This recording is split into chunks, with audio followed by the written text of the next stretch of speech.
नमस्कार साथियों, Avika education channel में आपका एक बार फिर से स्वागत है।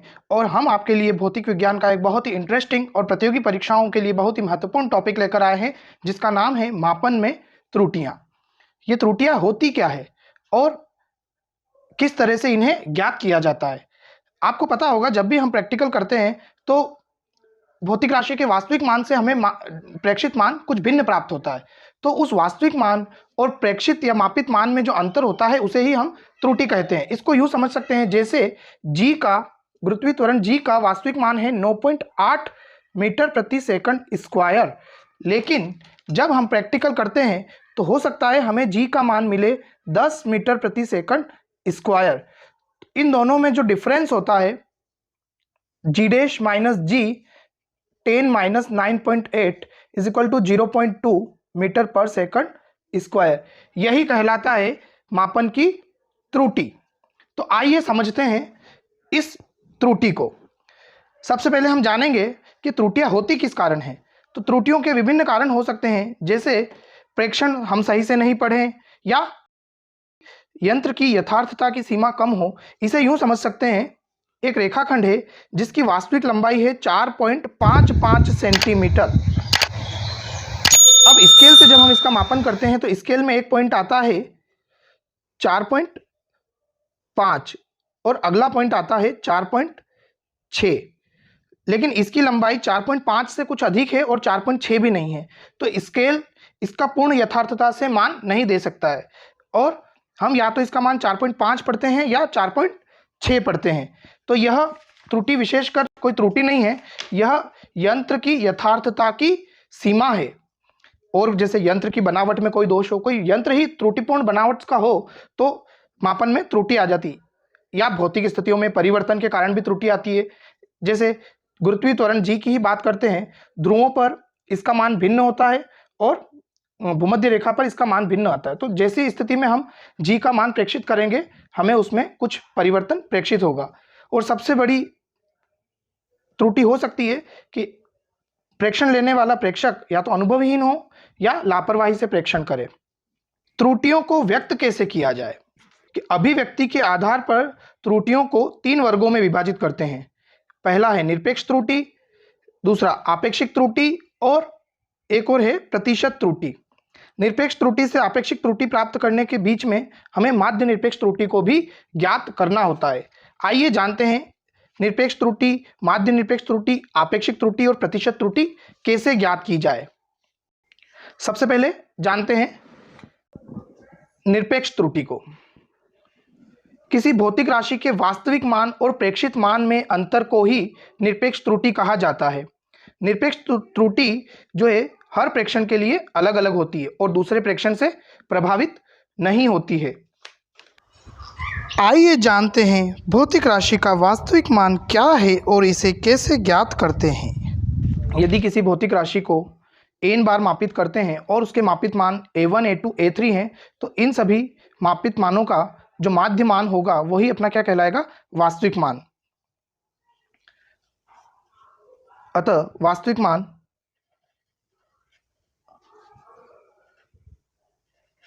भौतिक राशि का वास्तविक मान equals a1 plus a2 plus an upon n। इसे हम am से व्यक्त करेंगे। जब हमें वास्तविक मान ज्ञात हो जाए तो हम प्रत्येक प्रेक्षण के लिए निरपेक्ष त्रुटि ज्ञात कर सकते हैं। इस निरपेक्ष त्रुटि को हम डेल a से व्यक्त करते हैं। प्रथम प्रेक्षण के लिए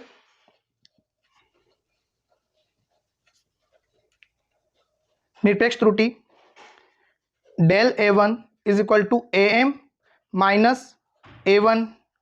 इसी प्रकार दूसरे प्रेक्षण के लिए del a2 equals am minus a2। Del an is equal to am minus an। यानी कि वास्तविक मान और प्रेक्षित मान में जो अंतर होता है उसे ही हम निरपेक्ष या परम त्रुटि कहते हैं। यह त्रुटि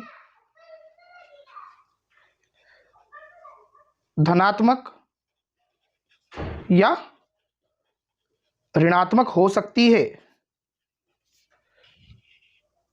अगली त्रुटि है माध्य निरपेक्ष त्रुटि।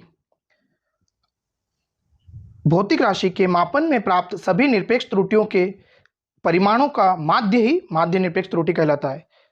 इसे यूं समझते हैं, अभी जो हमने निरपेक्ष त्रुटियां del A1, del A2, del A3, del AN प्राप्त की, इन सभी के परिमाणों का माध्य डेल A1 का परिमाण होगा mod of del A1, mod of del A2, del A3 का परिमाण मॉड ऑफ डेल A3 और डेल AN।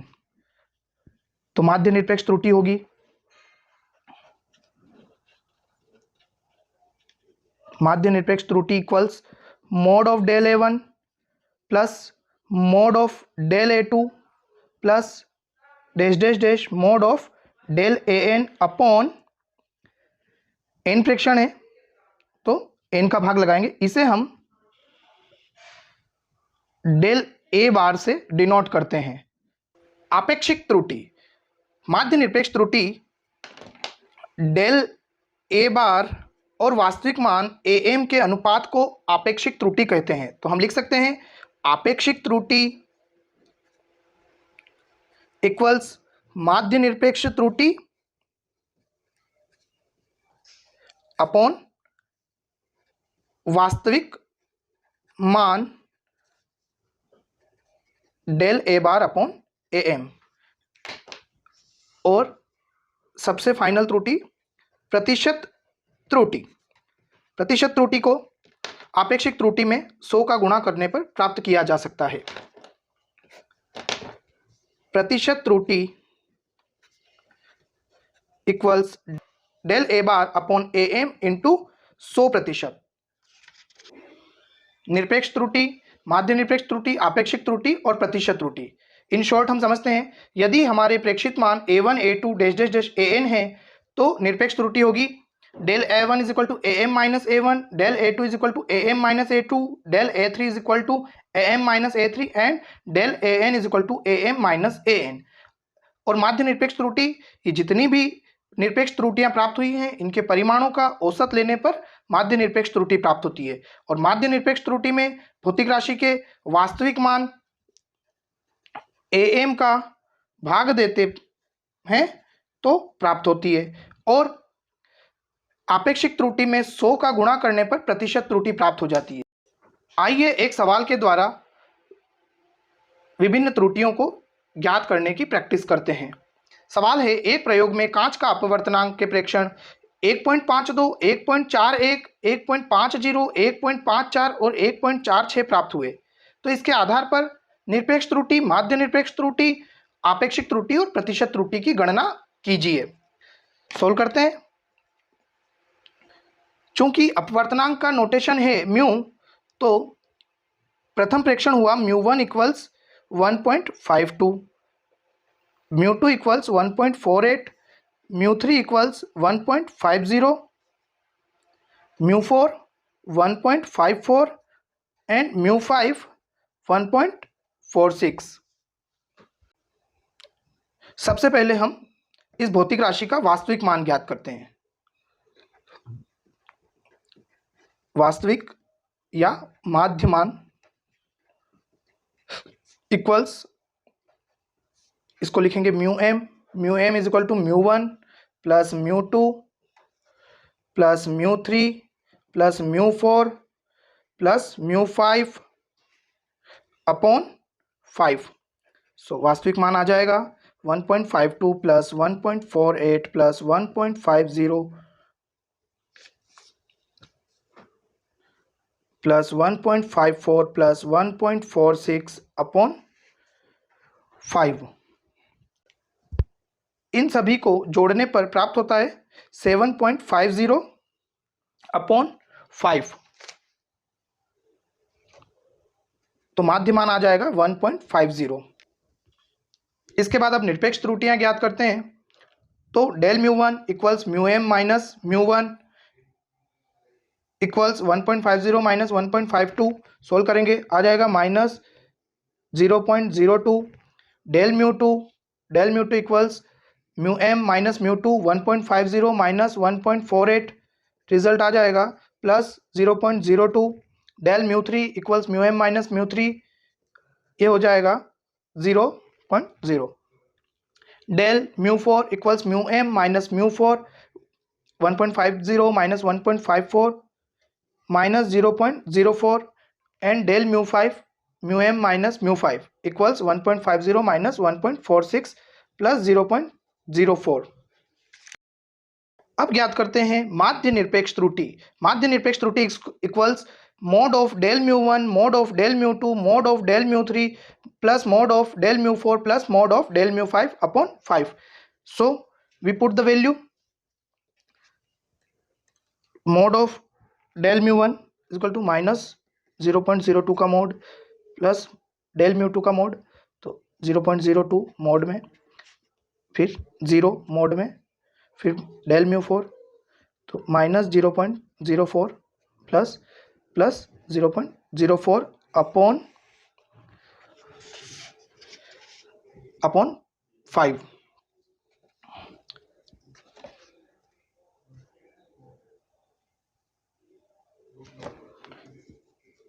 ये सारी राशियां प्लस हो जाएगी, 0.02 plus 0.02 plus 0 plus 0.04 plus 0.04 upon plus 0.04 upon 5। If we total 2 4 4 8 और 4 0.12 अपॉन 5, ये आ गई है माध्य निरपेक्ष त्रुटि। ये आ गई है माध्य निरपेक्ष त्रुटि del A bar 0.012 upon 5 equals 0.024। इसको न्यूनतम 2 सार्थक अंकों तक अगर हम लिखते हैं तो अंकों के पूर्णांकन से यह हमें प्राप्त होता है 0.02। अब ज्ञात करते हैं आपेक्षिक त्रुटि del mu bar upon mu M 0.02 del mu bar मिला है हमको, और म्यू एम कितना आया था, म्यू एम हमें मिला था 1.50। इसको सॉल्व करते हैं तो ये वैल्यू हमें प्राप्त होगी 0.013। इसको सॉल्व करने पर यह वैल्यू 0.013 प्राप्त होगी। फिर निकालते हैं प्रतिशत त्रुटि। तो प्रतिशत त्रुटि equals del mu bar upon mu M into 100%। चूँकि del mu bar upon mu M की वैल्यू 0.013 इंटू 100%, 100 का मल्टीप्लिकेशन करने पे आ जाएगा 1.3% प्रतिशत त्रुटि। इस प्रकार हमने निरपेक्ष त्रुटि, माध्य निरपेक्ष त्रुटि, आपेक्षिक त्रुटि और प्रतिशत त्रुटि ज्ञात करी। वीडियो को लाइक, शेयर और सब्सक्राइब करें, और अगर आपको ये वीडियो पसंद आई हो तो अविका एजुकेशन चैनल को सब्सक्राइब कर बेल आइकन में ऑल नोटिफिकेशन पर क्लिक करें।